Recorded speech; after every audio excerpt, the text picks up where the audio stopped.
தமிழகத்தில் மாவட்டம் தோறும் நவோதயா பள்ளி திமுக அரசே நினைச்சாலும் தடுக்க முடியாது. திமுகவினரின் தனியார் பள்ளிகளின் கட்டண கொள்கைக்கு முடிவு. தமிழ்நாட்டில் ஒவ்வொரு மாவட்டத்திலும் ஜவஹர் நவோதயா வித்யாலயா பள்ளியை நிறுவ தமிழக அரசுக்கு உத்தரவிடக் கோரிய மனு நீதிபதி நாகரத்னா தலைமையிலான அமர்வு முன்பு விசாரணைக்கு வந்தது.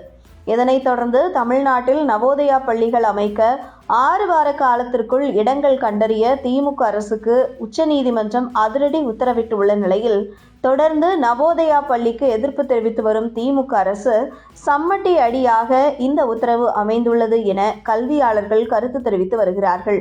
காசு உள்ளவர்கள் மட்டுமே சிபிஎஸ்இ பள்ளியில் தமிழக மாணவர்கள் படிக்க முடியும் என்கிற தற்போதைய சூழலில் பாமரனும் தன்னுடைய குழந்தையை சிபிஎஸ்இ பாடத்திட்டத்தில் நவோதயா பள்ளியில் சேர்த்து படிக்க வைக்கலாம் என்பதுதான் மத்திய அரசின் நவோதயா பள்ளி. இப்படி ஏழை எளிய மக்களுக்கு தங்கள் குழந்தைகளை சிபிஎஸ்இ பாடத்திட்டத்தில் படிக்க வைக்கும் வகையில் செயல்படக்கூடிய நவோதயா பள்ளியை திமுக அரசு எதிர்ப்பதன் பின்னணி என்ன என்பதை பார்க்கலாம்.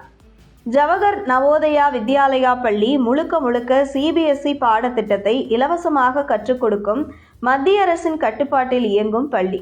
லட்சக்கணக்கில் கட்டணம் கட்டி சிபிஎஸ்இ பள்ளியில் சேர்க்க வேண்டிய தமிழகத்தில் 6ஆம் வகுப்பு முதல் 12ஆம் வகுப்பு வரை ஏழை எளிய கிராமப்புறங்களில் உள்ள பாமரன் குழந்தைக்கும் இலவசமாக இங்கே படிக்கலாம். அது மட்டுமின்றி இலவச விடுதி, இலவச புத்தகம், இலவச சீருடை, இலவசமாக உணவு என பணம் இல்லாமலேயே தங்கள் குழந்தைகளை சிபிஎஸ்இ பாடத்திட்டத்தில் நவோதயா பள்ளியில் படிக்க வைக்கலாம். இந்தியா முழுவதும் சுமார் 650க்கும் மேற்பட்ட நவோதயா பள்ளிகள் செயல்பட்டு கொண்டிருக்கிறது.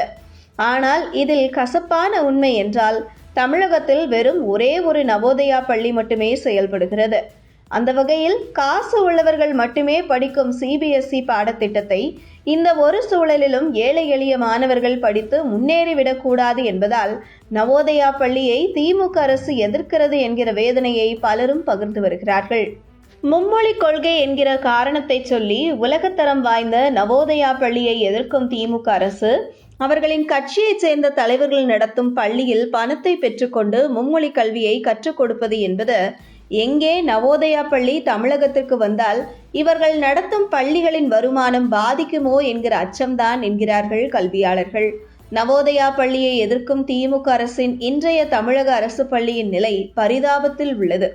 அரசு பள்ளியில் கட்டப்பட்டுள்ள புதிய வகுப்பறைகள் சில மாதங்களிலேயே இடிந்து விழும் நிலை, மழை பெய்தால் வகுப்பறை மேற்கூரைகள் ஒழுகும் அவலம், உடைந்த நாற்காலி மேசையில் மாணவர்கள் படிக்கும் நிலை, பள்ளியில் சுகாதாரமற்ற தண்ணீர், உணவு, இதில் உச்சகட்டமாக பள்ளி நேரத்தில் மாணவர்களை வகுப்பறையில் இருந்து வெளியே அனுப்பி வைத்துவிட்டு உள்ளே உங்களுடன் ஸ்டாலின் நிகழ்வு என திமுக அரசின் கல்வித்துறையின் அவல நிலையை அடுக்கிக் கொண்டே செல்லலாம். இதில் உச்சகட்டமாக கல்வியில் சிறந்த தமிழ்நாடு என தம்பட்டம் அடிக்கும் திமுக ஆட்சியில் ஏசீர் அறிக்கையின்படி 8ஆம் வகுப்பு மாணவர்களில் 62.2% பேர் மட்டுமே 2ஆம் வகுப்பு அளவிலான பாடத்தை வாசிக்க முடிகிறது என புள்ளி விவரங்கள் தெரிவிக்கின்றன.